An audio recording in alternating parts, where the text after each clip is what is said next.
Welcome to E360 TV, the live streaming and on-demand destination for influential voices and enlightened audiences.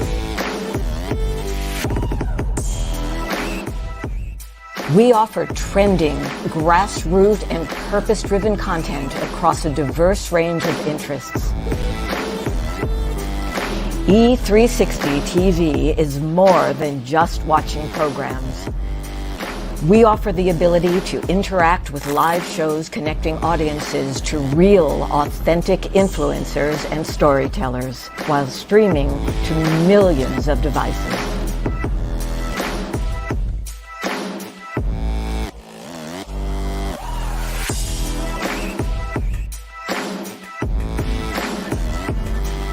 Real experiences. Raw conversations.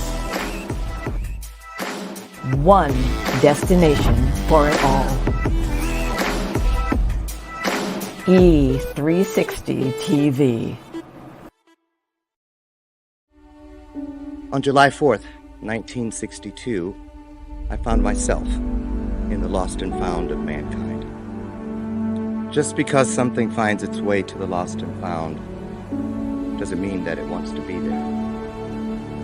Just because something finds its way to the lost and found doesn't mean that the person who lost it doesn't care for that lost item. You are writing moments that people will learn from, grow from, and heal through for thousands of years. Together, we are co-authoring a unique moment in time. That DNA, those fingerprints, they're gonna be gone. Ashes to ashes, dust to dust. But it is your story that they will tell for thousands of years. But only if you leave it. Things that do not serve you must go.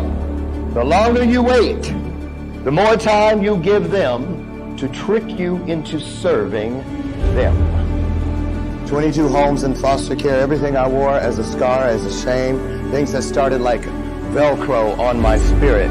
After just a few months, then years, then decades, I had believed myself into believing that they were indelible tattoos. Sometimes we have to be broken down to appreciate the view once we start getting up. I want you to leave this place and know that you have been changed. Why? How do I know it's true?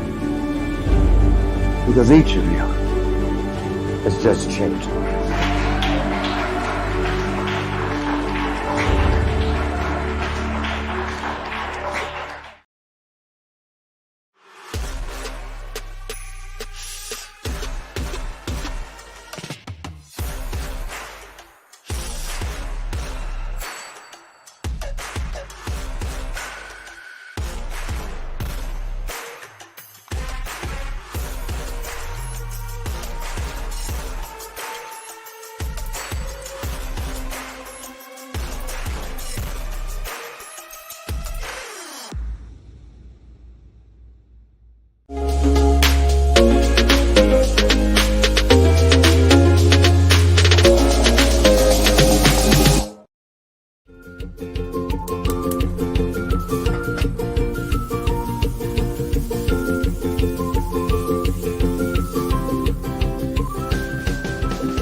Shamelessly displaying my state of mind. But you walk right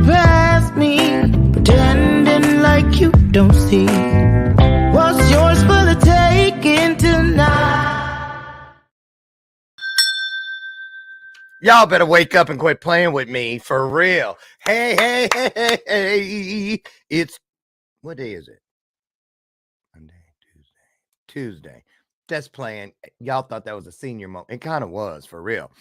It's Tuesday. I'm so excited to be here. It is the 19th.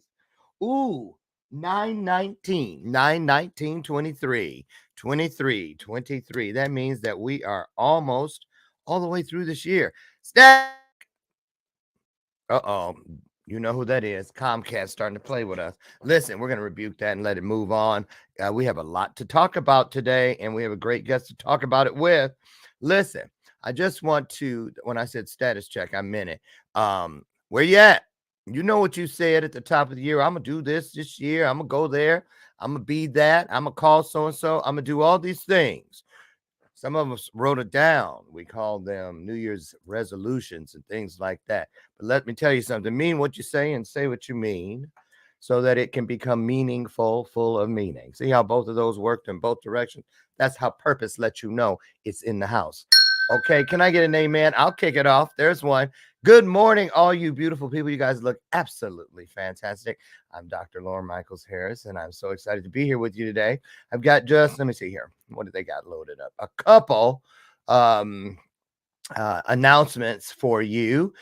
If you have a chance, they are on the newsstands all across the world today, have been for a week. We are in the Los Angeles Tribune magazine for our tour to Romania back in May. You all might remember we went there. When I say we, myself, 11 of my coaching clients, and we partnered with 11 actors and actresses from the country of Romania. They came from all over the world, but they were all born and raised right there in Romania. And for 7 days, we went and loved up on kids in every type of situation possible. And so God has rewarded us. And we are currently in this magazine. So get out and buy a copy or grab it online. Go to LosAngelesTribuneMagazine.com. Also, if you happen to be in the San Diego area, I will be there next Monday, Tuesday, Wednesday, and Thursday, taking the red eye back so I can be right here with you. Don't worry, no reruns next week, not a one. I will be live from San Diego, where I will be out at the RPXP Retreat, the ultimate business and health collective for conscious entrepreneurs and investors. I am the MC, and I'm so excited to be headed back out to San Diego. Always a good time out there in San Diego. Today's guest, we've had some, I got too close to the screen. What'd I do? There you go. Okay. Actually, I think it made me look better. When it's blurry, you can't see these wrinkles. Anyway. So, ETHEN Poetic. Interesting name, right? We've had people on the show that have had those near-death experiences, close calls, all kinds of things. But that's the thing about purpose. When God, when we have that agreement to come to this world and live a certain journey, so that we can not only empower and improve the world through our journey and our story, but that we can leave a story. You hear me say it, you heard it in the clip just a few minutes ago. All of us are, whether we realize it or not, acknowledge it or not, we are literally writing stories that the world can heal from and grow through for thousands of years. Okay. And so that is why it is never about just one thing. And our guest, this young man today, is going to reiterate that fact. He is known, he's everywhere, actually. ETHEN Poetic. He had a near-death experience. He was given a 99% chance of dying and a 1% chance of living. We see how that worked out, right? And that's like that for a reason. So don't just go, 99%. Well, that ain't no big. Yes, it is. And we're gonna real quick before, I'm gonna bring him in and then we're gonna watch this little clip. But I'll just tell you this, Ethan, a little bit of his backstory, and then I'm gonna let him tell you the rest.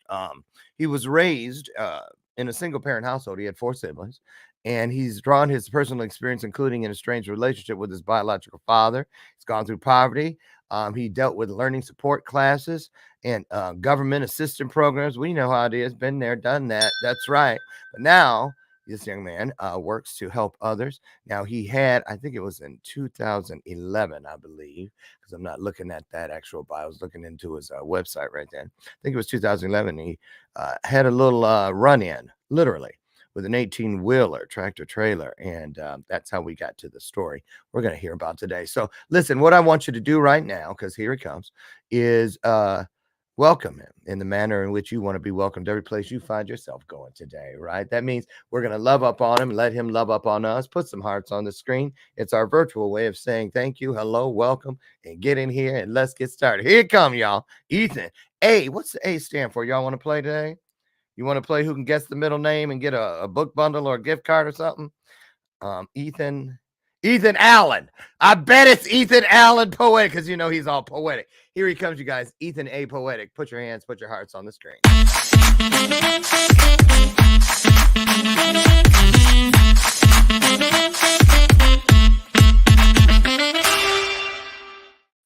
Hey. It's Ethan Allen, ain't it? No, it ain't. That would have been good. That would have been a good one because of furniture people. And you know, and Ethan Allen was really a real person. Man, Adam. Nope. Andrew. Nope. Dang, Andre. No. There are no more A names. Anyway, you'll tell us. You guys, now's your chance. Guess. Drop it in. First person gets it right. I got something for you. How are you today, Ethan? I'm doing pretty good, man. This is top of the morning. We're about to impact people's lives. Mm-hmm. Tell the story and be real vulnerable right now with a capital V. Okay, good. First question, and it's an important one. What's your favorite cereal? I got Raisin Bran. I don't eat cereal anymore. Okay, well, now that you're such an old man who cannot eat cereal, you're going to go back to it. Why? As you get older, you find yourself going back to all that stuff. Yeah, I ain't a kid no more. You'll see. Let me ask you, when you were a kid, what was your favorite cereal? I used to eat the Apple Jacks, the Fruity Pebbles, the ain't nothing like they were then anymore. There was the honey oat Cheerios, and there was peanut butter crunch. You didn't have one favorite? No, there was always a variety. See, that's why you left cereal behind. You weren't loyal to it. And see, y'all see? Okay, what was your favorite cereal, you guys, when you were a kid? It still might be. Raisin Bran, believe it or not, was my favorite. And I got some here today. Before I get moving any further, where are my manners? You guys say hello to my sidekick, Lucy McGillicuddy Ricardo. She's been here all 7 years. That's my girl. So, Ethan, where are you in the world? I'm in Lancaster, Pennsylvania. I'm born and raised, right? Well, I'm originally from Coatesville, Pennsylvania. You've been in Lancaster for a minute, though. Yeah, 22 years. It was my mom's decision to move here, and then like 3/4 of my 8th grade year with my other siblings. Now, you know, somebody out there said, did he just say, yeah, most of my life, 22 years, and he looked like he's 15. So, because you look like you're still in high school. You get that a lot? I get that too much. No, it ain't. Don't put that, throw that 2 back to the end of the sentence. Get that thing back to the end of the sentence. Ethan, take this with you. It's on the house today. And that's for all of you. Thank you for kicking our show off with this word that deceives. Y'all, listen, leave to where it is inclusive. I got some. You can have some too. Get in the car. You know we got room for you too, where it is inclusive. The minute we move that word and we say to this, to that, it's too late. I'm too fat. I'm too old. It's too hard. I don't know, Lord. It's too heavy. We are asking what is greater than us to stand by his word of never giving us more than we can handle. And poof, something disappears. So leave that to where it belongs. I ain't trying to preach, but if I have to, you best believe I'm going to. And that's the truth, and I'm sticking to it. So listen, I want you to take us into this story before we get to, we know you're a poet. We know you love poetry. You're going to drop some today. You didn't know that. You should have watched some of my shows. I'm going to find it. I'm going to make you do it. So we want to be blessed that way today. I know you got something handy, right? Yes. Okay. See, professional, y'all. I knew it. What I want you to do now is just take a moment by yourself, start a vibe with everybody, kind of catch them up, tell them about all these different diplomas you have and the work you do today. And then when I come back in, we're going to get started about that day in 2011 when your life took a real turn. Was it 2011? Yes, yes. Okay. All right. So I'm gonna let you have the stage for a minute. Then I'm gonna pop back in. We're gonna get into the origin story. Is that okay? Yes, that works. All right. All you take it away. My first college degree came from Harrisburg Area Community College. It was a degree for general studies. I remember the day like it was yesterday. I remember my academic advisor. She looked at my degree audit and basically said, not only do I have more than enough credits to transfer, but also to graduate. As soon as that semester was over, I worked a 10-hour shift at a warehouse up in Ephrata. Then I drove all the way to the Giant Center up in Hershey, PA, made it 20 minutes before the ceremony started. And later on that month, my transfer got approved to Mills University. I graduated officially from Mills University with a Bachelor of Science, major in speech communication, minor in broadcasting and media. I originally graduated December 2020, and the ceremony wasn't held until May 2021. Oh, because of the pandemic? Yeah, I had to make up a lot of ceremonies to previous classes. It was a long ceremony. Okay, I'm gonna get right into it. Thank you for that little extra piece of your story. Now you put it right out there. You refer to yourself, you're known actually as a walking, living miracle. How can that be? That's your cue to Well, start. yeah. Uh-huh. Well, a little backstory. Basically, I had met Jordan Steffi, who is the founder and board member of his nonprofit organization called Children Deserve a Chance Foundation that has rebranded to Atalo Prep. His purpose for that organization was to help other people who come from diverse backgrounds to help empower them to either further education, join the military, or become a success story or overcome adversities. When we first met was at church, and after that we just stayed connected.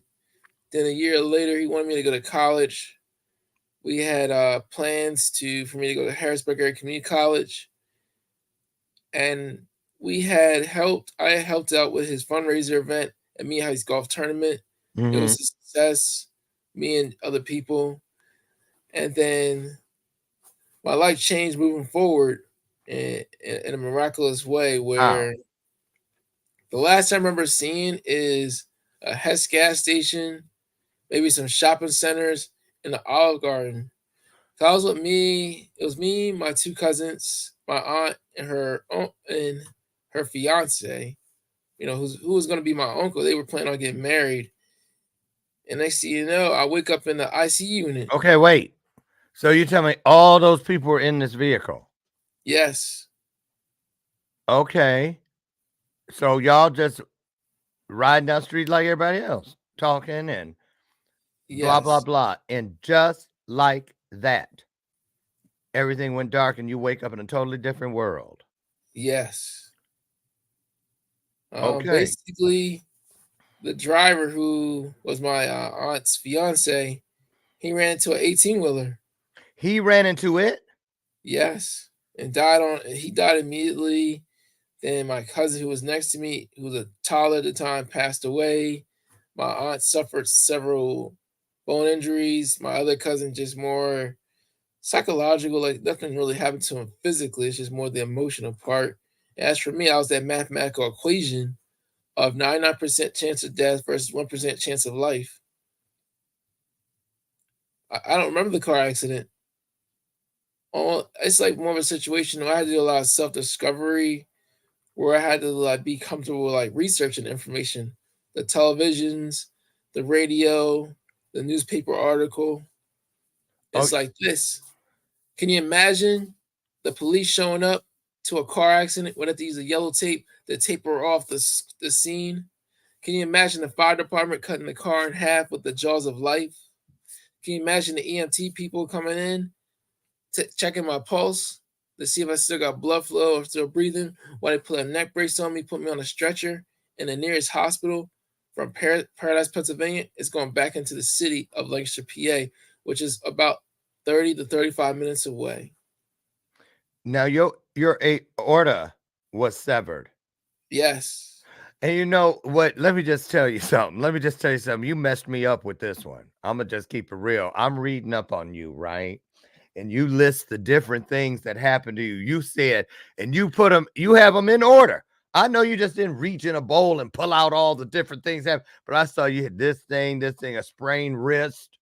And I'm Yep. like, oh, this don't sound that bad. And then the last thing you said was, oh, yeah, almost like, and by the way, I suffered a severed aorta. I probably would have led with that. Oh, my goodness. That's not something you hear someone say every day. Tell people, well, because I'm not assuming anything. So tell people the aorta, I'm not wrong. That's like the main one, right? Yeah, main artery that supplies the blood, whether it's going in, whether it's going out. I should have died of internal bleeding within 3 to 5 minutes. And how long did you last with it severed? I don't know. It's whatever the doctors did. It just didn't go down like that. No death. But that Even means in the operating table. was it severed at the scene? Yes. Right. And then it took time for the things to get there, the response vehicles and things, right? Yes. Yes. And for them to cut the car to get everybody out, right? Yes. And then transport you back. How far were you? Do you know how far the hospital was that you went to from the scene? 30 to 35 minutes. Like 30 to 35 minutes. All this time. Now, I'm sure they get there and they see it's there, so they do something. But just the time they get there. Okay. So tell me this. You're doing that research. You're looking into this, watching the film and the TV stuff. My heart is pounding. Just when you were describing it, and I don't have any reference to what it sounded like, what it looked like, what you heard them reporting, none of it, let alone being the person that they're talking about. What happened physiologically, if you remember, Ethan, when you were really watching for the first time, what had happened? Did it physically, I mean, were there people like, should he know? Should we tell him? Is it too soon? How did it go down? Basically, there was an operation done, emergency surgery. This guy named Dr. Watella had to stop everything he was doing with his family and go straight to the hospital. The room was being prepped. The surgical tools were ready and available. They said it was a high-risk surgery. One woman thought I died on the operating table, and they decided to just not call the coroner just yet. They decided to wait and see if I wake up on my own. And then I wake up in two situations. One was on a cloud 9 state where I was heavily medicated. Oh, okay. And then the second time I woke up was where there's less medicine. And the woman's at the door crying tears of joy that I woke up. And it's just a situation where nobody wanted to tell me because they thought my blood pressure would go through the roof. Right. But when they did tell me, it's like I hear what you're saying, but I just don't feel it because I'm already desensitized from all these medicines. Yeah. When you're desensitized, it's like if I shake your hand with a glove for winter season, you're not gonna feel no nerve endings. That medicine is the glove that blocks off the nerve endings. And that's what happened to me. It's like when you're on a Christmas list full of medicines, you're not the same. But the reason for that is to cope with all this pain and trauma due to internal bleeding of blood loss, losing over 60 pounds, the concussion. You lost over 60 pounds. Yes. And you don't look like you ever were ever overweight. So no, never was. So if you lost 60 pounds, what was your lowest weight? It had to be maybe 98. Oh my goodness. And how tall are you, Ethan? 5'11" and a half. 5'11" and a half. Okay. Ooh. Keep going. Yeah, it was just basically a situation when they did tell me, it was like, okay, I hear what you're saying, but I just don't feel it. You don't feel it. Now, let me ask you, as you started to heal, less and less medication, you come out of the fog and somewhat into the reality of what has happened. Yes. So let's talk about this piece. I know you've been asked it many times over the years. And we've all dealt, well, not all of us, some of us have dealt with it in different situations. But I know but nothing like what you've gone through for me. But I'm talking about survivor's guilt. You know, you wake up and they tell you about the fiance. You said it was your aunt's fiance, right? Yes. Okay, about he died on impact, and then someone else passed away. Now, did they pass away while you were still in the fog, or had you come out and you were fully alert? I didn't know they had passed away until they told me about the car accident. And Right. it's just a situation where I'm in no condition to attend a funeral. I'm in no condition to pay my respects. So by the time you came to lucidity, I'm asking, both of those people had passed away. Yes. Okay. So when you first started processing it or wrapping your head around that, like, and you saw that you were 99%, you came that close to being number 3, but it did not happen. So what did that make you feel? How does it still to this day make you feel? Do you ever feel like you're living and you're speaking and this is so that you could do something for all of you? Well, originally what happened was when they started taking me out the medicines, I'm going through this detox, little by little, little by little, and along the way I was put on a feeding tube, Mm-hmm. so I couldn't eat or drink for several months. Then by the time I started eating, they started detoxing me off more medicine, and eventually I'm cold turkey off the medicine. I'm feeling all my senses. I'm being athletic again. But then I'm going through these waves of emotions, and I'm like, why am I feeling this way? I'm not addicted to any drugs. I'm not addicted to no alcohol. I'm not addicted to anything else. And I always feel that way when my anniversary was coming up or the day of. It wasn't You until mean of last the spring. accident, Yeah, the it wasn't anniversary of the until accident? last spring where I got interviewed by the Southeast Times newspaper. Mm-hmm. The guy said one phrase that really stood out to me was, I had suffered through survivor's remorse. And if I would have known that years ago, that would have made more sense to me. In a sense of, oh, I could have overcame all these waves of emotions instead of me trying to think, oh, this anniversary is a celebration of life. And it just became very intrigued that I'm like, what can I do with this? And I'm thinking to myself, survivor's remorse can relate to parents who have to bury their children, Yeah. grandparents who have to bury their grandchildren. Mm-hmm. And, that Tons of survivor's remorse scenarios. is really serious. It wasn't a situation where it's like, I didn't think about them. It's just more of a situation where, like, you live with that and cope with it, while at the same time it gave me more clarity on something else I need to work on and move forward from. Mm-hmm. Mm-hmm. I know you've heard this one or been asked this one because that was a long period. How long was it before you woke up for the first time when the woman was tears of joy? How long had you been out? Maybe a week or two. A week or two. A That's an week or estimate. two. Yeah, that's on So estimate. that's what okay. Now people, we hear this all the time, but not everyone has one. Many times in these near-death experiences, people come back and they report that stuff that did you see the light? Did you see anybody? What'd you see? And then I had a friend Jessie. She literally woke up after they had already coded her, called it, everything, and they had her on life support trying to get her family to agree to donate her organs, and she came back to life.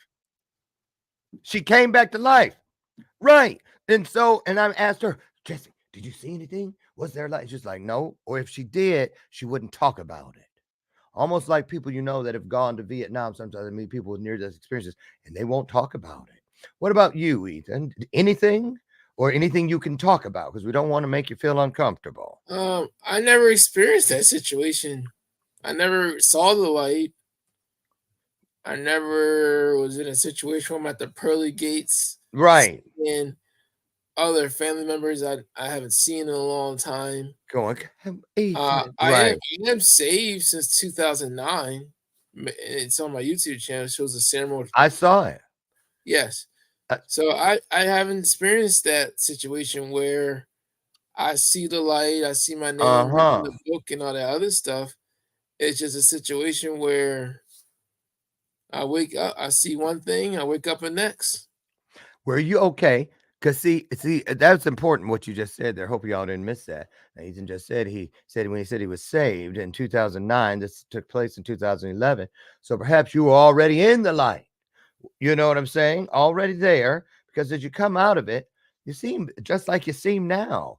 Just very, even talking about this whole story, you're just so calm and smooth, almost buttery about it. And so I'm really intrigued here.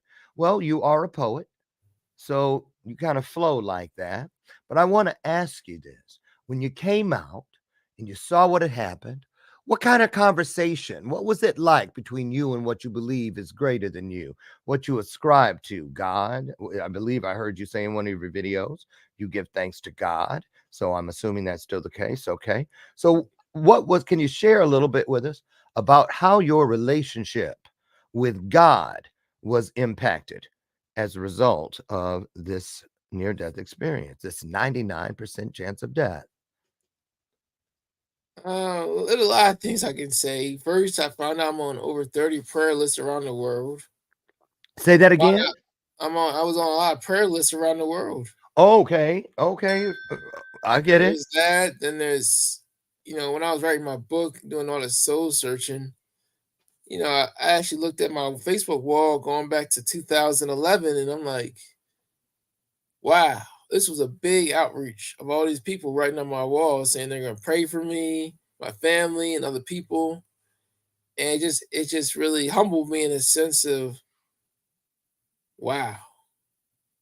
Like it took my breath away to see all these comments. And then there's also the situation of just understanding that this is not gonna go away like that. Right. Oh, yeah, it's not some flash in the pan. Yeah, and plus Uh, I'm not no average Joe guy where this car accident, it happens like any other place. It's a situation where it made the front of the newspaper, television, radio. People still remember it. I remember seeing people in a subconscious and a conscious way where people were lined up, ready to visit me and other people at the hospital. And then when I went to rehab, it was more individual level where people were ready to see me, where we were having Bible study inside the visiting room, mm-hmm. Bible study inside my own room. Mm-hmm. Then when I got home and still in that until we had Bible study at my home. It was just an outpouring. Then there's people showing up to the house singing palm songs or church songs. Then there's people coming to coming from different churches, just coming to see me and pray and everything else. And so hold on. So this is kind of like this. No, not kind of. This is like they were, and you didn't know a lot of these people, did you? I knew a lot of people. No, I'm saying a lot of these people that came from different churches and stuff, weren't they relatively strangers to you? Some were not.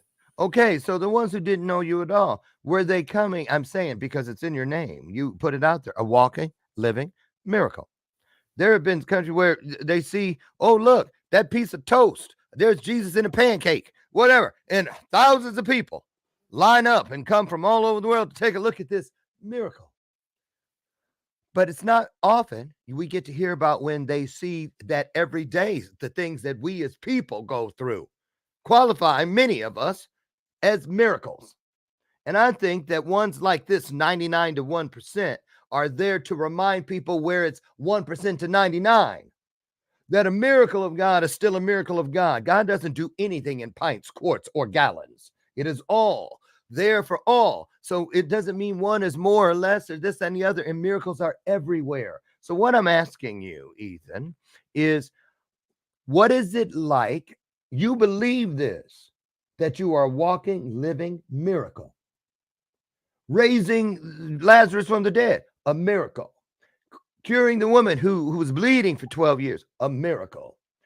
Lazarus or leprosy and all the things that were miracles.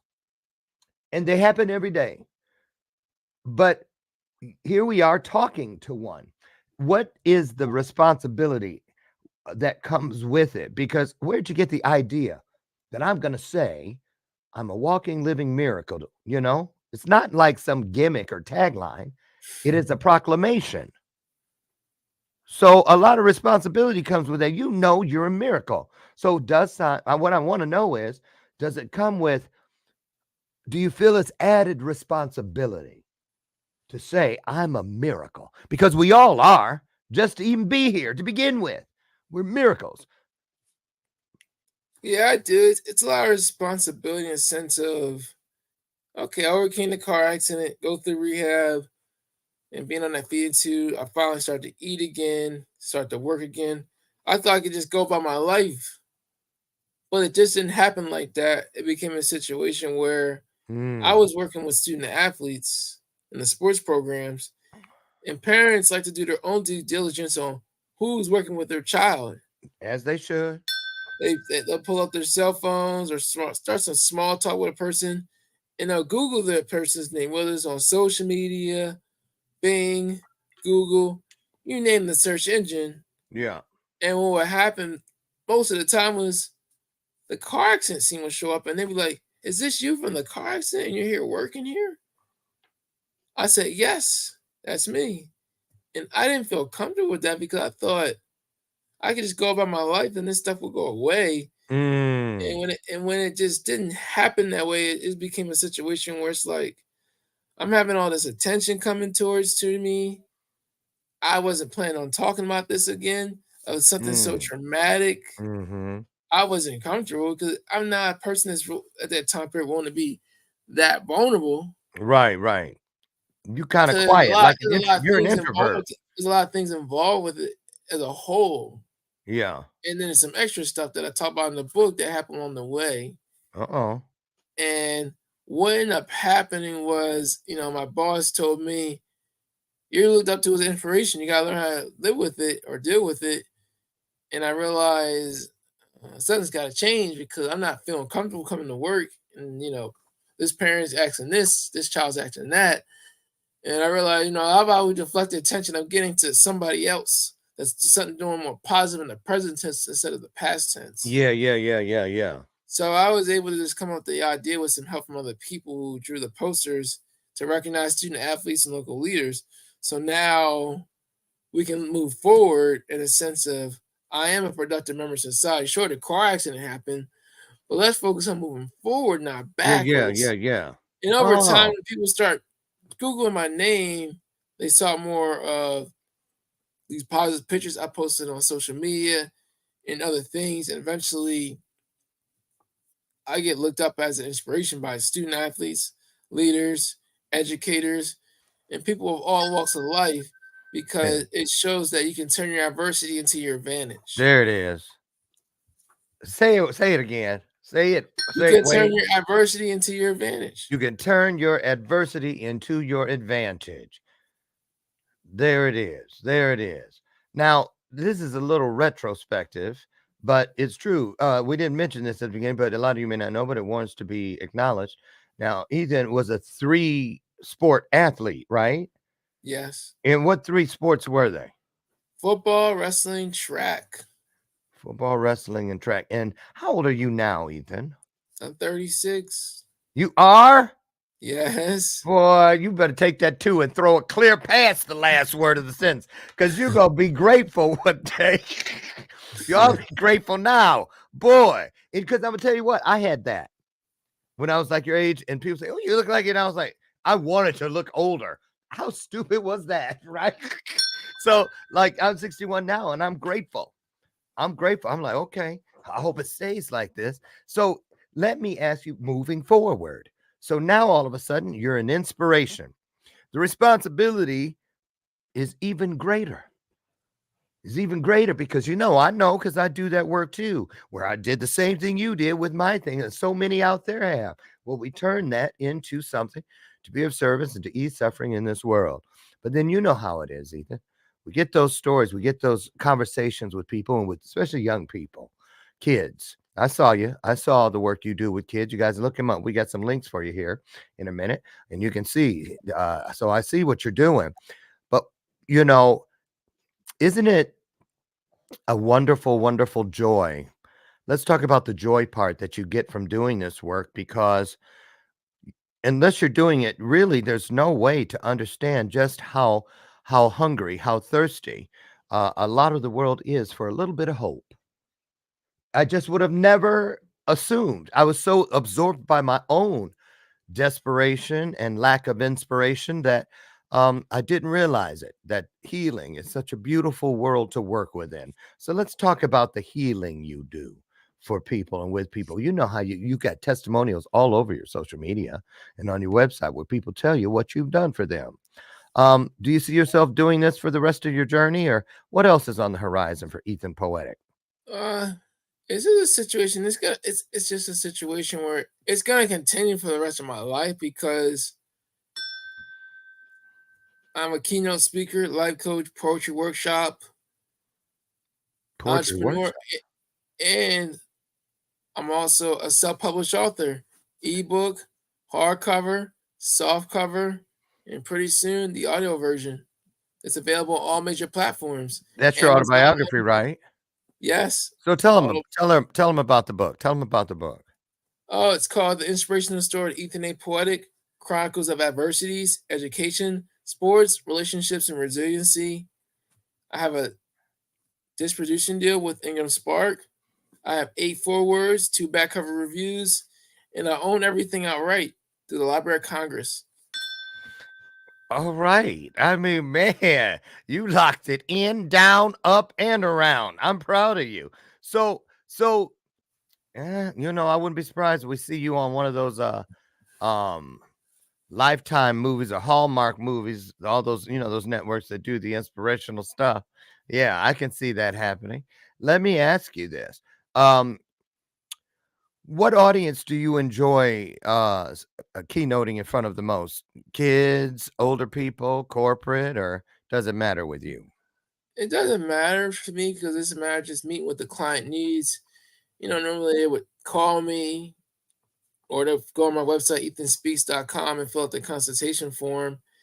No, I know And that. I'm talking about the spirit of the audience. For me, well, I mean, people assume it's those big, big audiences, like the one you saw going out to San Diego. But no, for me, it's those kids.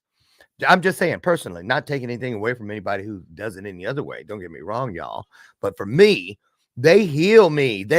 I can't even, they haven't even created the words. They have not even created the words to express what that particular audience does for me. So I was just wondering, because a lot of times people just assume we just do the healing, but they don't realize how much we're being healed by them. So there it is. There's the question. Where do you find your healing? Because healing is a continual thing for all of us. Where do you go? Where do you find your healing, Ethen? Is it in your poetry? it's more understanding that I continue to move forward. I continue to inspire people and just understand this earth is over 2,000 years old. Therefore, there's other stories on how to overcome hardships, adversities, traumas, wounds, scars, and underlying pain. Therefore, that's the blueprint. I can listen to a T.D. Jakes sermon. I can listen to Oh, an yeah. Eric Thomas video. Then there's a Tony Robbins, maybe a Les Miles. It's just a matter of understanding what does a person feel comfortable with doing, because not everyone's willing to talk publicly. Some people don't mind suffering in silence. Well, me on an individual level, I could just tell you a quick story of my estranged relationship with my father. While I was going through all this other stuff and finally was able to eat again, drink again, Yeah. he sends his wife over, who's my stepmom, and we go out for lunch, just me, her, and my younger brother. And she tells me, we're in the middle of eating, my dad's not going to help me get my life back together. I lost my appetite. looked at her. I'm thinking to myself, this is what you want me to come out here for on a Saturday morning? And then I just told her just to drop me off at this high school for a basketball game, catch up with other people. And then I turned that discouragement to my advantage or encouragement. I got my driver's license, posted it on social media, had over 200 likes. Then I ended up driving a 95 Ford Taurus. Once that was, time for me to let go of, I ended up getting a ride by this woman to a Honda dealership up in York, PA. And I told the dealer, "Hey, I want this red car right here." He drove that car out the showroom. We went out for a test drive. Came back. I said, "I want this one," and she asked me while she's waiting in the lobby, "What type of car I'm getting?" I said, "I'm getting that red car." She said, "No way." Yes, I am. So I go out, get inside the car. She takes pictures of me in the car and getting out of the car, puts me on blast with all her friends. And then as I left the dealership, I felt like a new man, accomplished. So I met up with my mom, drove her around the block where my high school is. So you got the red car? Yes. Okay. And then, because I'm the only person out of her children that ever got a car, let alone a driver's license. And then other people were telling me I should drive up to my dad's house and show him what he missed out on. But I wasn't going to rub it in because I realized word's going to get back to him anyway. And then I get my picture taken while I'm at the walking the Coastville sign. Then I go back to my car. I see someone at this red light that just turned red, and they're speaking words. I look back, I see it's my dad, and he sees me with the brand new car. You said it was gonna get back to right. and what his face? Wait, stop. I can see. So he didn't see you right off, did he? Was it kind of like he this? didn't see, he saw me walking, and then when I opened up my car door, that's when I heard the words. When I opened up my car door, like put that button, open up the car, that's when I heard him trying to speak to me while he's at the red light. And so you look and he looks and you see each other, seeing each other. And what did it do for you? Didn't you feel great that you didn't go and rub it in his face? Yeah, because he found out through word of mouth and he saw it for himself. That's called taking the high road, Ethan. That's called Yes. taking the high road. Listen, because I already gave you heads up and put you on blast that you got to do something for us, right? Yeah, like yeah. You don't put that in your name and not expect people to call you on it. And I'm sure you're always prepared, because tell us why poetry means so much to you. I started off in high school just writing it for myself. I wasn't intending on speaking this stuff. And music was going through a transition Of where course not. artists were catching on to these deals were not good. So they realized, let's not put out good as material while we're in these bad deals. Let's put out our better material when we get a better deal with these record companies. And I can write better than most of these guys. Okay. And the difference is they were willing to speak on certain things, but they were capped and limited in a box by certain record companies due to the deals they have or the A&R, all those politics. And, for me, it was just a transition point of one day I decided to speak my poetry.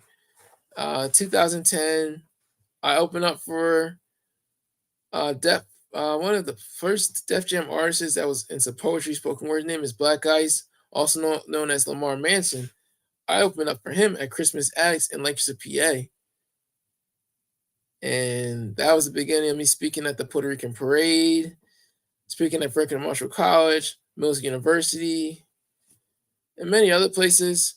What ended up transitioning for me to be a keynote speaker was, I overcame the car accident and started working again.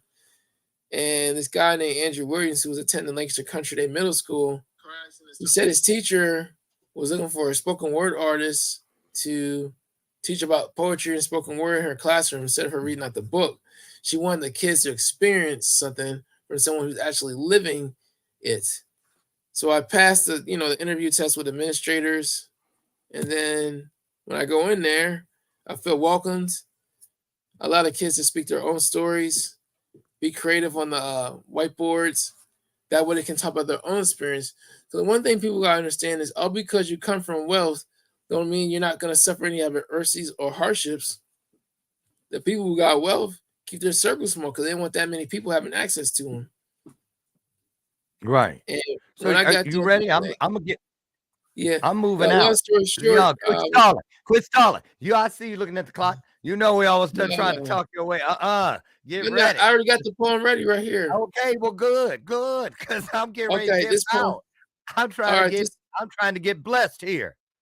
all right. This poem's called Okay. "You Have Earned Your College Degree."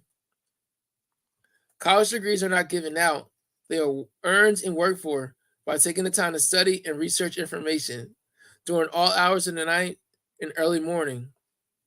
Even when you feel like sleeping by laying your head on a pillow, there's no telling what your potential really is. The journey is part of your purpose. The path does not have a finish line. The everyday choices do add up. Figure out your major right away, skip the delay, just to keep everything moving. So many degrees to choose from, such as associate's, bachelor's, master's, and doctorate. Money is invested daily. Keep in mind, by staying fully committed, college history started in Europe and evolved around the world. Applied knowledge is power. Education and experience get you so far in life. Stay true to yourself. Congratulations, you have earned your college degree. That's the poem. Okay. You only got one? There's more. I can Okay, speak to you about the we one about the want Puerto one Rican more. parade. What? I can speak to you about the one I wrote for the Puerto Rican parade. For the port. Well, set it up. I got it. So how do you get your topics about what you're going to write about? When it came to the Puerto Rican parade, it's just about experience because I mix with Puerto Rican. It's part of my heritage. And my late grandfather and many others left it out in Puerto Rico for more opportunities in America at a young age. So there's that. And then I'm going to be speaking in the Puerto Rican parade. Then I'm also walking in Puerto Rican parade. I realize, since I'm practicing at the Puerto Rican Culture Center, I had to talk about my experience, about what it's about. Okay. Good. Nice setup. Go ahead. All you. I'm out. The title of this poem is called The Puerto Rican Parade. We're all making history. Thank the law firm for paying the police fee. As we gather on the street, remember what helped make this event possible. Every decision counts as time passes by. Always thank our ancestors since they came before us. They helped lay down the so that we can take what's given to us towards a higher level to exceed expectations. The history of Puerto Rico overcame its own struggles. The culture still lives on today, not to mention the future, by being thankful for having freedom, be thoughtful for being a USA citizen. In the meantime, enjoy the weather, give respect to the speakers and dancers. They put in a lot of time and effort. Just to be on point for this special moment, simply raise your flags, cheer loud, and be very proud. For living your life to the fullest, ask for respect. We have to earn it by giving it. There's always more to come. And more is deeper than what we notice in our actions. Trust is what we can earn. The Puerto Rican parade is truly special, yet we remain humble and full of unity. Cherish this moment we have now. We'll soon look back on it as a distant memory. That's awesome. Ethan, a poetic. On your screen, everybody, is there are two actual roads that we're providing you. There are many others, but these are two to get you started. Up top, ethenspeaks.com, which is, of course, the website. And then beneath, if you want to head over to Ethan's Facebook page, it's Ethen Poetic 23. And Ethan, listen, let me just say this to you, okay? I know you hear it all the time, but I hope you never get tired of hearing it, because I have a feeling you're going to hear it all the way across the finish line. Listen, I'm really proud of what you're doing and how you're doing it. I see so many layers around and within the work you do, and it is an anointed work. And so I just want you to know that I'm so honored to have had you here today to remind us all that there are miracles within all of us all the time. Don't let a near fatal accident or anything traumatic even be the only way we get there. Listen to people like yourself and learn from them. So I just want to thank you so much. You have a Jerry Springer final thought? I know you're old enough to remember Jerry Springer, right? I remember him. Oh, thank goodness. Finally, one of them. Because everything else I referenced, he's like, who? Right. Okay. Yeah, this is what my book looks like. The inspirational story of ETHEN Poetic. There you go. Chronicles of Adversities, Education, Sports, Relationships, and Resiliency.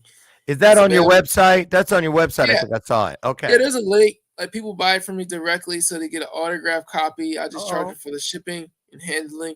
Or if they want to buy it through one of my distributors, there's Amazon, Kobo, Walmart, Target, Noble, and other major platforms.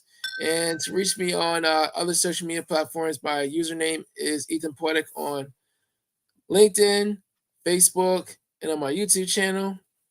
Then my other social media handles is ETHEN Poetic 23 on Instagram, TikTok, and Snapchat.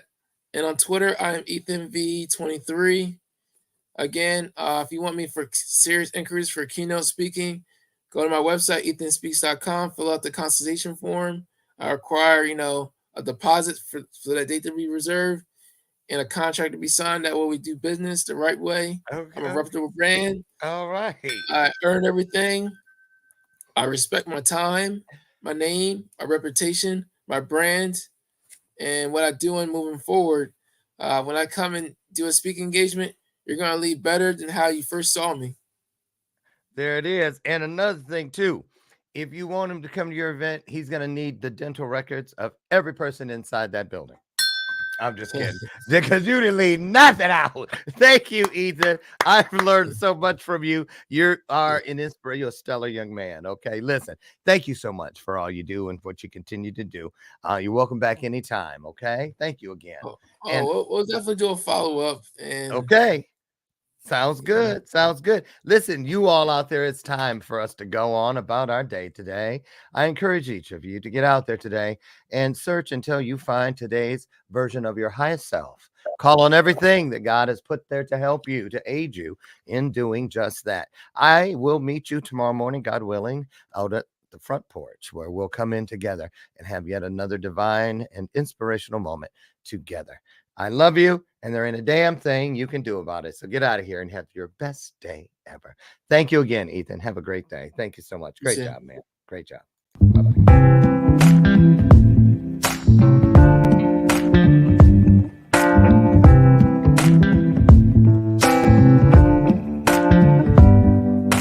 Show me your soul. Baby, I'll show you mine. Show me your soul. Honey, it's way past time. How expensive do I have to be? Need I spell it out before you get it, baby? Show me your soul. And honey, I'll show you mine. I'll show you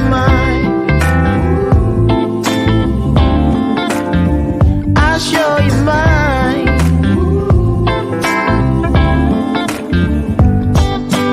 Oh, I'm standing right here holding up a sign.